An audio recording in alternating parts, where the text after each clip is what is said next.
Hi guys, and welcome back to my channel. This week we're gonna make a flowy big dress because I feel like it. I haven't done any of these big princess dresses in a long time and I have loads of fabrics that I want to use, so I'm super excited to get this project started.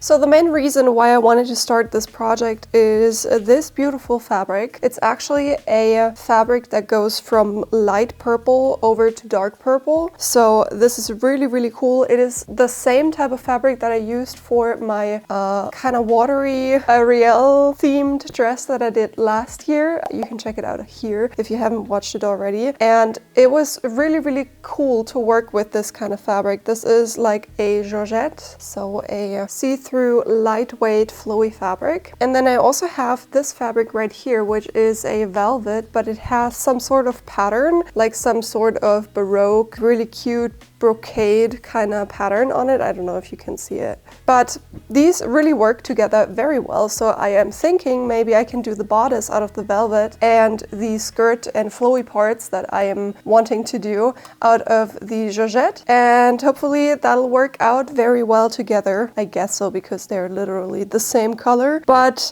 it all depends on how much fabric I have. So just in case, I wanted to say, just in case I don't have enough fabric, I have this other option, but I actually don't have another purple flowy fabric. So these fabrics are what I have to work with and what I have to make do with. So hopefully it'll all work out. By the way, this is the sketch that I did. I know it is a huge skirt, and I think I was very optimistic when I was drawing that. I have 5 meters of this fabric. I know it doesn't look like it, but I do have 5 meters in my hands right here.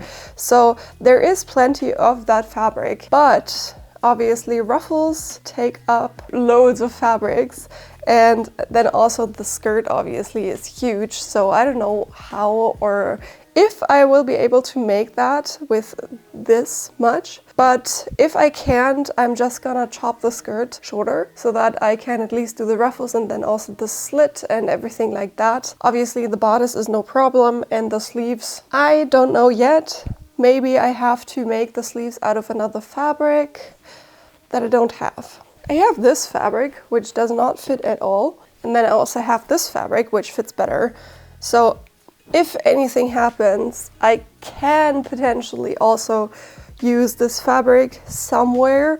Obviously this fabric, it's a lace, so it's not really going to be the fabric for the skirt, but maybe for, you know, the sleeves, I'm not sure. This is just the you know, if something doesn't work out fabric. But mainly I'm gonna use these two types of fabrics here. As per usual, I started with sketching out my idea. I failed to actually record me sketching the idea, so here is the finished piece. I already put it in the video just a second ago. But basically I am aiming towards a really big ruffled princess dress with this high leg slit that is also ruffled. And then I want to have this kind of corset-like top with this kind of hooded area up here at the bust area, and then short sleeves. And once I was satisfied with that idea, I actually went ahead and made the pattern of the bodice and the sleeves. I am not going to do a pattern for the skirt because it's literally going to be rectangles and you gather them up. So I'm gonna tell you obviously in the tutorial and sewing instructions and everything how you do that, but the most important thing is the bodice. So I'm gonna print out the pattern for the bodice and do a small mock-up. Since I based it off of patterns that I already fitted and everything, it should fit fine, but this is more of a does it fit the design kind of fitting. So really important too. I'm really excited to do that, and then I also definitely want to check if the, you know, kind of volant area up at the bust area fits and is not too much, not too little. So I'm definitely gonna sew that in place as well. Okay, change of plans. I found this fabric right here, which I have in my stash since I don't know how long, but it's been a long time and I never found a project to use it for. But I have 10 meters. This would be the perfect project. I mean, look at that. It's just gonna be this beautiful like night sky dress. Okay, I'm gonna do it out of this. So I'm gonna use this for the bodice and the skirt and sleeves completely. I have to use a backing fabric obviously for the bodice. I'll find something fitting for that somewhere, but I think this is gonna look amazing. I can't wait. I'm so happy. Look at that. I'm so glad I remembered. I was just looking through my stash. Actually, I wasn't looking through it. It fell down because there is so much fabric here. I just, you know, put it on top and have these pillars of fabric on my floor. And it just fell down and I was, you know, trying to stack it back up. And then I came across this forgotten fabric. I'm definitely gonna do it out of this. My printer kind of pooped on my sleeve. I don't know if that's an insect that got squeezed, but it's pretty disgusting. Well, on to cutting.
Okay, so I am done now with the mock-up of the bodice and I'm pretty happy with how it looks like. There's just a few things that I want to change. For instance, I want to up the neckline a teeny tiny bit. I based this off of my Dirndl, which is very low cut, but obviously you have something underneath that, so that's fine.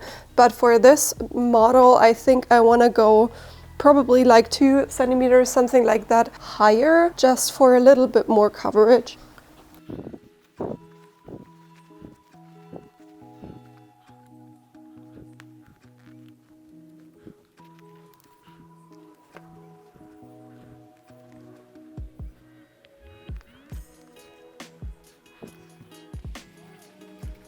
Then the fit of the bodice works really, really well. I like it a lot. I like the dividing seams as well. And then this is the back, which I also like a lot. I made this kind of very large back neck that I like. And I thought while sewing that I didn't like the volant, that what it is doing here, but I kind of like it now when it's on the bust, that it's like kind of folding over top of the sleeves here. I think that looks really, really cute. And then the sleeves are gonna get gathered and they're gonna look something like this. So they're gonna look really cute as well. They're gonna be see-through with the fabric as one layer only. So that's what that's gonna look like. So I think apart from this, the pattern is ready. I'm gonna put it on myself and check the fit on my body, but it looks to be almost perfect. Okay, that is what it looks like on me. I think it looks really, really nice. I also added the piece of fabric to my other side because it was a very low, so this is at least a little bit more coverage. And this is what the back looks like. Obviously the zipper is not gonna be like that. But I just needed something to go very easily in and out of this mock-up. And then, as I said, this is gonna be puffy at the ends. So I think this works out really, really well. I'm super happy with the result. And I think in the starry night kind of fabric, let's call it that, this will look also really, really pretty. I'm excited for the volant in that kind of fabric. And I have to check how to, you know, finish the edges. But probably I'll do a zigzag stitch on my puff. That works out really well normally. So yeah, super happy. So we can, I guess, make the pattern completely and then get on with the actual piece. So I just went home to, you know, get something to eat.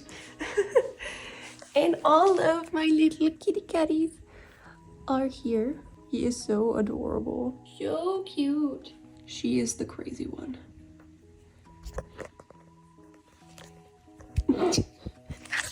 Well, anyways, I wanted to show you something. I've been working on a jacket.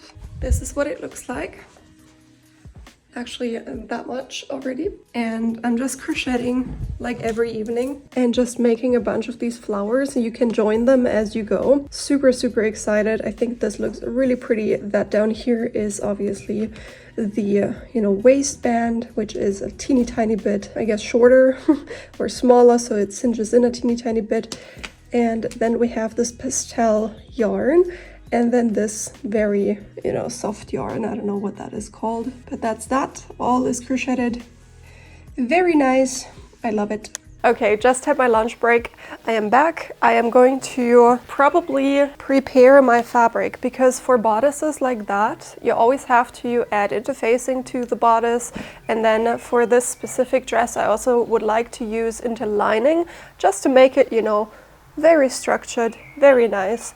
And I might add boning as well, but I have not decided that yet. But probably I will, so we'll see about that. And I guess I'm just gonna prepare, let's say, half a meter-ish, 70 centimeters, I would say, for the bodice.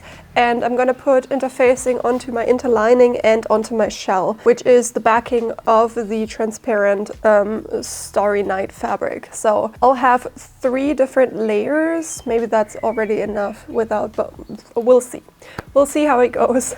And then we'll have a lining, obviously. So I'm gonna go ahead and prepare that. But before that, I have to see whether I have a suitable backing fabric for my transparent one right here. So let's see what I have in my stash. I don't have a true blue, but I have this petrol kind of color, and I think this works well layered like that, and I think it'll not change the tone of the fabric too much. So I'm gonna go ahead and use this. I have barely enough, so hopefully that'll work out. This is the remaining fabric from the Backless dress that I made a long time ago, which I really, really enjoyed making and really like the dress as well. So that is the fabric left over. So I'm gonna add interfacing to this fabric because this is also a teeny tiny bit stretchy. I want to avoid anything from ripping, but this should be fine because this is a crepe kind of fabric. This is also a teeny tiny bit elastic, or is it? That might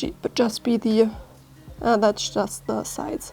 Okay, this is not elastic at all. So I need to take out all of the elasticity from this fabric right here, which is not too much, so I'm not too worried about that, but there is some, so I'll have to do that. But then also with the interlining, it'll be diminished as well with that. So let's go ahead and prep.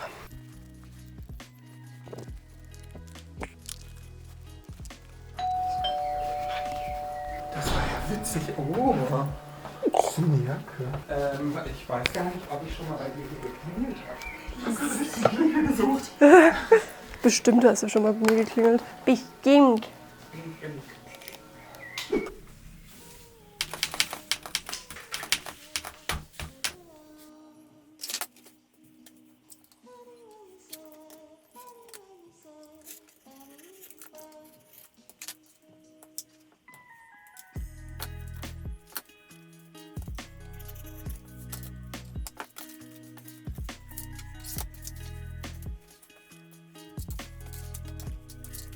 I've just finished basting all of the layers together, and I'm now adding the interfacing tape with a stay stitch around all the pattern pieces just to have, you know, everything prepped and ready to go. And once I'm done with that, I still need to cut out the sleeves and then also the volant in the front and back. And I also want to do some tryouts with the finishing of that edge, because I don't know how to do that yet. I mean, I know technically how to do that, but I want to check if there is any other possibilities that might be a bit quicker or, you know, look better or whatever. I'm probably going to do a zigzag stitch, which looks really nice, but we'll see. So I want to try a few things out.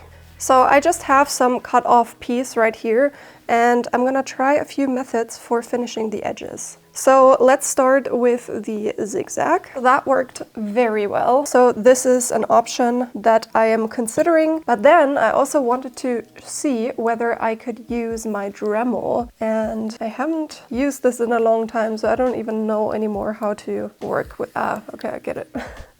How to work with it.